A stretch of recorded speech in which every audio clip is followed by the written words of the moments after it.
ఇది జీవో 2022లో అంటే YSR CP government లో ఉండేటప్పుడు ఈ జియో ఇష్యూ చేశారు. అయితే విషయం ఏమైందంటే కరెక్ట్ గా 15 days బ్యాక్ 20 days బ్యాక్ మాకు అన్ని కలిపి ఒకే పోర్టల్లో అంటే సింగిల్ విండో విధానం తీసుకొచ్చి ఆ సింగిల్ విండో విధానంలోని ఇప్పుడు మన electrical department permission, R&B permission, panchayati municipality permission, police permission, electricity permission, ఈ 5 పర్మిషన్స్ డెఫినెట్ గా మనకి వినాయక మండపం పెట్టాలంటే ఉండాలి. ఇంతకు ముందు ఏం చేసేవారంటే ఒక్కొక్కరు ఒక్కొక్క దగ్గరికి వెళ్లి పర్మిషన్ తీసుకునేవారు. మేము అలా కాకుండా ఒక జాయింట్ ఇన్స్పెక్షన్ పెట్టి ఒక జాయింట్ సింగిల్ విండో విధానం పెట్టాం. అయితే ఆ రోజు ఏం చేశారంటే ఇదే జియోని నాకు డిపార్ట్మెంట్ వాళ్ళు తీసుకొచ్చి ఇచ్చారు.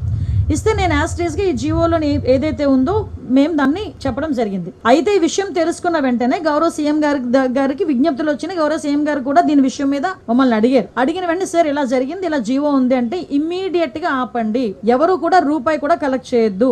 ఎస్పెషల్లీ ప్రతి సౌండ్ సిస్టమ్ కి మనకి ఏదైనా మనం సౌండ్ సిస్టమ్ పెట్టామంటే దానికి పర్టికులర్ గా మైక్ కి పర్మిషన్ తీసుకోవడానికి 100 రూపాయలు తీసుకుంటారు డిపార్ట్మెంట్ వాళ్ళు కూడా. అది కూడా తీసుకోవద్దు వినాయక చవితులకి అని చెప్పి చాలా క్లియర్ గా 10 రోజుల క్రితమే ఈ విషయం చెప్పడం జరిగింది. ఎవరు దగ్గర ఎక్కడ కూడా ఎటువంటి ఫీజెస్ కూడా కలెక్ట్ చేయట్లేదు, ఎటువంటి చలనాలు కూడా కలెక్ట్ చేయట్లేదు.